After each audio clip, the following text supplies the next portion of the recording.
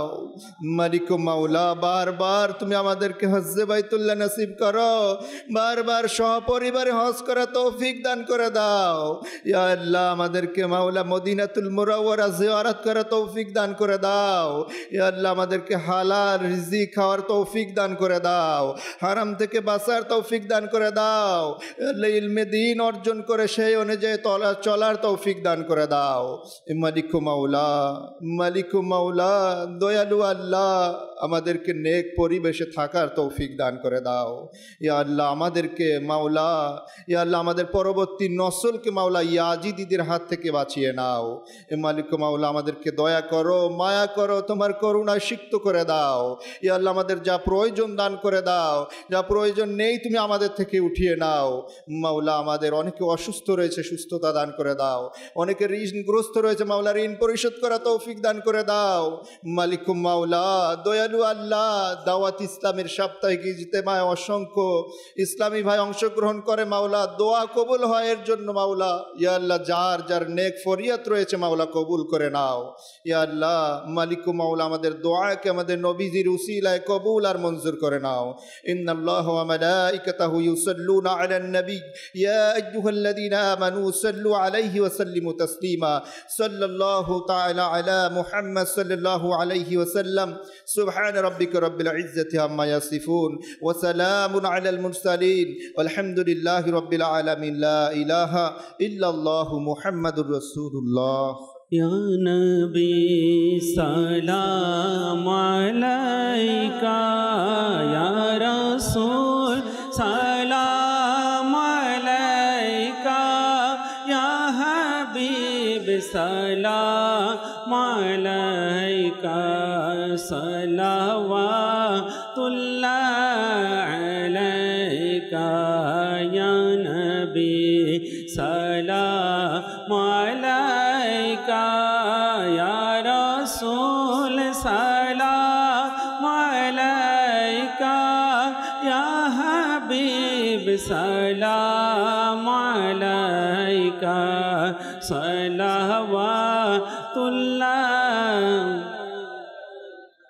अर्श का काबा मदीना, फर्श का काबा मदीना, अर्श का काबा मदीना, फर्श का काबा मदीना, काबे का काबा मदीना, जन्नतुल मावा मदीना। या हबीबी या रसूल अल्लाह, या नबी सलाम अलैका, या रसूल, या हबीब सलाम अलैका, सलावतुल्लाह अलैका। शत পাপের বোঝা আমার, তবু উম্মত আমি তোমার। শত পাপের বোঝা আমার, তবু উম্মত আমি তোমার। আমায় ক্ষমা করে দাও না মদনী मदीने वाले, या हबीबी या रसूल रसूल अल्लाह या नबी सलाम अलैका या रसूल सलाम अलैका या हबीब सलाम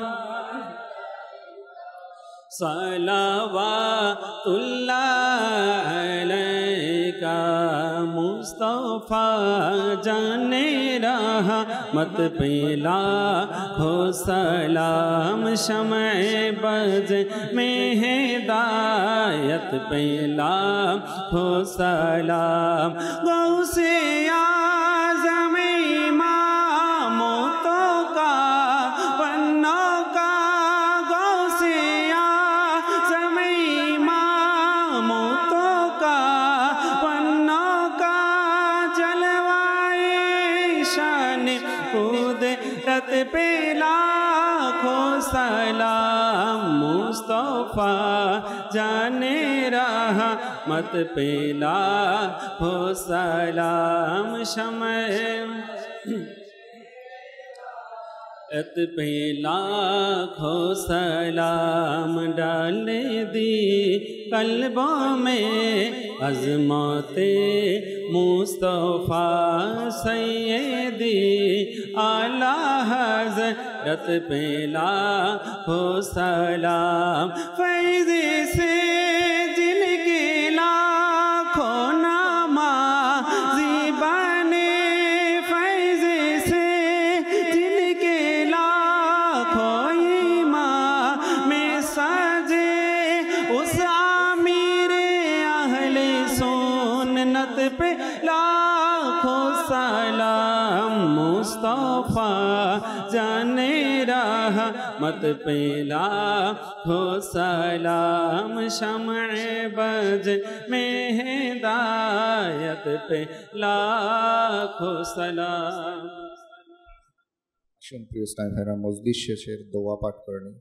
আসসালাতু ওয়াসসালামু আলাইকা ইয়া রাসূলুল্লাহ ওয়া আলা আলিকা ওয়া আসহাবিকা ইয়া হাবিবাল্লাহ সুবহানাকা আল্লাহুম্মা ওয়া বিহামদিকা আশহাদু আল লা ইলাহা ইল্লা আনতা আস্তাগফিরুকা ওয়া আতুবু ইলাইক সুবহানাকা আল্লাহুম্মা وبحمدك أشهد أن لا إله إلا أنت أستغفرك وأتوب إليك سبحانك اللهم وبحمدك أشهد أن لا إله إلا أنت أستغفرك وأتوب إليك الصلاة والسلام عليك يا نبي الله وعلى آلك وأصحابك يا نور الله لا إله إلا الله محمد رسول الله जिनकी दावा तेर जागा इशारा अमिता